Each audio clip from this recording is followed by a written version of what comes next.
Trip முடிஞ்சு எல்லாருமே வந்து கிளம்பி போயிட்டுருக்காங்க. அப்போ தங்கராஜ் வந்து வர வழியிலே வந்து நாங்கள் தனியாக போயிடுறோம் அப்படின்னு சொல்லிட்டு கிளம்பி போயிடுறாரு. அப்பாடா அவர் போயிட்டாரு. இதுக்கப்புறம் குழந்தைய நல்லபடி நம்ம வீட்டுக்கு கூட்டின்னு போயிடலாம் அப்படின்னோடனே சரி எப்படியோ மாமாவுக்கு சந்தேகம் வராமல் நம்ம வந்து பண்ணிட்டோம். ஆனால் வீட்டில் சொல்லாமல் இருக்கணுமேடா அப்படின்னு சொல்லிட்டு சொல்கிறாரு. வீட்டில் சொல்லாமல் இருக்கணும், பார்ப்போம் என்ன பிரச்சனை ஆக போகுது, எதுவாக இருந்தாலும் சமாளித்து தானே ஆகணும் அப்படின்னு சொல்லிட்டு பாக்கியராஜ் வந்து சொல்கிறாரு. உடனே சுரேஷன் ஆமாம் அப்படின்ற மாதிரி சொல்லிட்டு இருக்காரு. இங்கே எல்லாருமே வந்து என்ன பண்ணுறாங்க, நேராக வந்து குழந்தைய கூட்டுறதுக்காக போகிறோமா, ரெடியாக இருக்கல, ரெடியாக இருக்கா, குழந்தைய கூட்டிகிட்டு போ அப்படின்னோடனே சரின்னு சொல்லிட்டு செல்லக்குட்டி அப்படின்னு சொல்லிட்டு அப்படியே கட்டிக்கிறாங்க. அம்மா இல்லாமல் ரொம்ப கஷ்டப்பட்டேன், அதெல்லாம் ஒன்றும் இல்லை, மாமா கூடயும் பாட்டி கூடயும் ரொம்ப சந்தோஷமாக இருந்தேன் அப்படின்னு சொல்லிட்டு குழந்தை சொல்கிறா. ஒன்று சரி நம்ம இந்த மாதிரி இது அங்கே இருந்தது, பாட்டி வீட்டில் இருந்தது, எங்கள் கூட வராதெல்லாம் நீ வீட்டில் சொல்லக்கூடாது சரியா அப்படின்றாங்க. சரிம்மா அப்படின்னு சொல்கிறாங்க. இவளெல்லாம் நம்ப முடியாது, சொன்னால் என்ன பண்ணுறது, சொன்னால் சமாளிச்சு தானே ஆகணுன்றாரு மறுபடியும் பாக்கியராஜ். அடுத்து வந்து எல்லாருமே வீட்டுக்கு வந்தோடனே இங்கே பாரு மலரே வந்துட்டியா, அப்பாடா நீ வர்ற வரைக்கும் நெஞ்சில் வந்து ரொம்ப பயமாக இருந்தது, லேட் ஆகிடுமோ, என்ன பண்ணுறது ஏது பண்ணுறதுன்னு சொல்லிட்டு.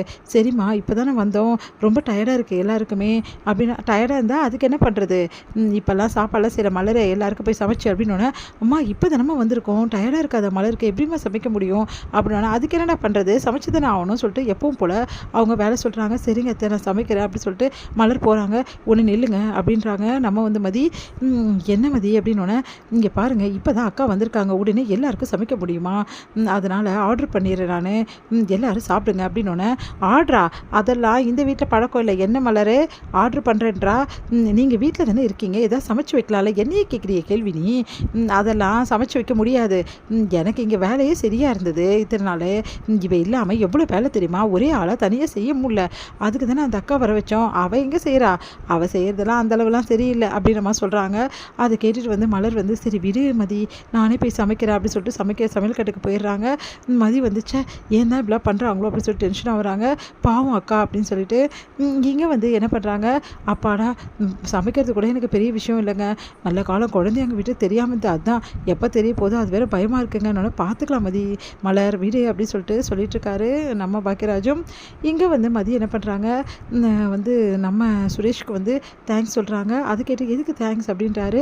இல்லை இன்றைக்கி நான் சொல்கிறத கேட்டு பில்லும் கட்டினீங்க, அதே மாதிரி வந்து உங்கள் அண்ணனுக்கு ஆதரவாகவும் பேசுனீங்கல்ல அதுக்கு தான் அப்படின்னோடனே, நானே பேசியிருப்பேன், நீ சொன்னதால் சரி பேசணும்னு தோணுச்சு அதான் பேசினேன் அப்படின்னு நம்ம சொன்னோன்னே, சரி பரவாயில்ல ரொம்ப தேங்க்ஸ், அதெல்லாம் ஒன்றும் தேவையில்லை, நான் பேச வேண்டிய விஷயம் தானே நான் பேசினேன், அதனால் நீ சொல்லி தான் நான் பேசணுன்றதுலாம் கிடையாது, ஒத்துக்க மனசு வராது அப்படி சொல்லிட்டு யோசிக்கிறாங்க மதி.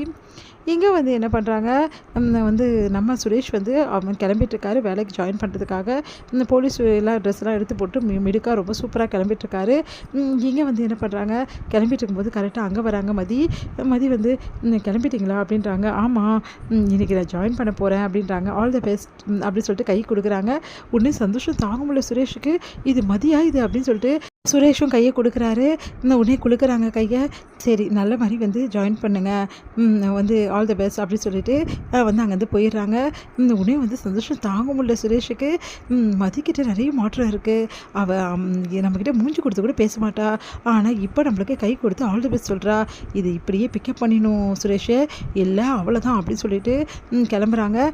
சரிம்மா நான் இன்றைக்கி கிளம்புறேன், ஜாயின் பண்ணணும்ல அப்படின்னு டே எல்லாருமே வந்து டே கங்க்ராட்ஸ்டா அப்படின்னு சொல்லிட்டு பாக்கியராஜ் எல்லாருமே வந்து கிளம்பிட்டு சொல்கிறாங்க. தேங்க்ஸ்ண்ணே அப்படி சொல்கிறாங்க. இங்கே வந்து உடனே என்ன பண்ணுறாரு, தங்கராஜ் வராரு. தங்கராஜை பார்த்து எல்லாருமே யோசிக்கிறாங்க, எதுக்கு இந்த நேரத்தில் இவர் வராரு, வாங்க மாமா அப்படின்னோடனே, இல்லைடா இன்றைக்கி நீ வேலைக்கு ஜாயின் பண்ண போகிறல, அதனால தான் உனக்கு கங்க்ராட்ஸ் பண்ணி அனுப்புறதுக்காக நான் வந்தோம், என்ன மாமா ஒரு ஃபோன் பண்ணியிருந்தாவே போதுமே, அதுக்காக நீ இவ்வளோ நாள் கழிச்சு வேலைக்கு போகிற, கங்க்ராட்ஸ் பண்ணனா எப்படி மாமா, அதுக்கு தான்ப்பா வந்தேன் அப்படின்னு சொல்லிட்டு கையை கொடுக்குறாங்க. உன்னை கங்க்ராட்ஸ் அக்கா நீயுமா வந்திருக்க, ஆமாடா உங்கள் மாமா தான் ரெண்டு பேருமே போகலான்னு சொல்லிட்டு வம்படியாக கூட்டின்னு வந்துட்டார் அப்படின்னோடனே எல்லோரும் சந்தோஷமாக படுறாங்க. இதுக்கெல்லாம் காரணம் மதி தான், மதிக்கு தான் உண்மையிலேயே தேங்க்ஸ் சொல்லணும் அப்படின்னு சொல்லிட்டு சொல்கிறாங்க ரேவதி. உடனே வந்து அப்படியே பார்த்து முறைக்கிறாரு தங்கராஜ். அவளுக்கு எதுக்கு தேங்க்ஸ் சொல்லணும், என் பிள்ளை கஷ்டப்பட்டு இவ்வளோ நேரம் வந்து மாப்பிள்ளையும் என் பிள்ளையும் வந்து முயற்சி பண்ணதால் தான் வேலை கிடச்சிருக்கு அப்படின்னு சொல்லிட்டு அப்படியே திகட்டெல்லாம் வந்து அவங்க அம்மா சொல்லிகிட்ருக்காங்க.